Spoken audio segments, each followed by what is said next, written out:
Good day, people. Still working on my Sabbath. I gotta thank my main man for introducing me to the Sabbath. He took his Sabbath serious. I didn't know he took his Sabbath that serious. And thanks to him, this was like what, 2012? I decided to take my Sabbath serious and rest on that day. And after talking to him that Saturday afternoon, Saturday night, my mother was watching 3ABN, and the Seventh-day Adventists were talking about the science of taking the Sabbath. So from then till now, I haven't taken my Sabbath seriously. It is a sacred thing. I feel 1,000 times better. Well, anyway, that's for my main man. Oh yeah, gentlemen, that's something we can talk about. But I put that's something I left out in health as well. Well, anyway, you need to take a day off just to rest and relax. But that has nothing to do with this. I just feel super sweet on Sunday that I had my rest. Now, excuse me. This rant is about something I learned from my 8th grade science teacher. I had 2 of them, so I don't know which one taught me this. But she said that you had to tack your sail to the wind that blows. Because in life, things are not perfect. Things are going to go wrong. And if one well dries up, you can't sit there and die of thirst. You got to move on. That's what you got to learn to do, gentlemen. Sometimes you're going to have to let things go.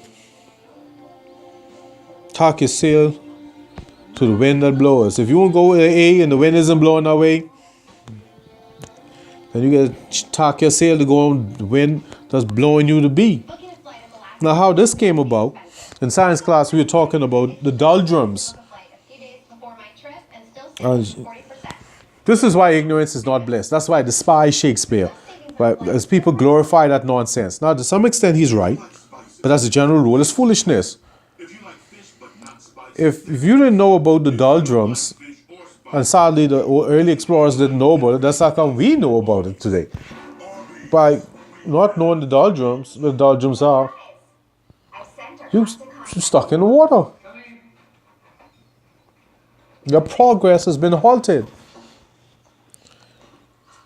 Your time is being wasted. But if you know about the doldrums and you know about the trade winds, you govern yourself accordingly.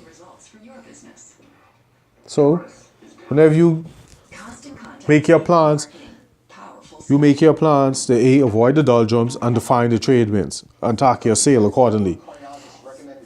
And she was saying that applies to life. When things come to an end, know that it comes to an end, and move on. Or as my friend likes to say, push out, just keep going. Gentlemen, this is something I learned the hard way. The best laid plans of mice and men sometimes go awry. So, things fall apart, gentlemen. Things fall apart. So I can tell you now, like I learned back then, didn't know what it meant because I was a child. You have to tack your sails to the wind that blows. The best laid plans sometimes go awry, gentlemen. Sometimes things fall apart. You could look at it as being morbid bandy, but that is reality. It's not spring all the time, it's not winter all the time, it's not summer all the time, it's not fall all the time. So you prepare. You find yourself in the doldrums, you better be prepared to get out. And the only way to be prepared is to know that it exists. And you govern yourself accordingly. When the well dries up, gentlemen, it's time to bounce. Alright, that's my rant. Goodbye.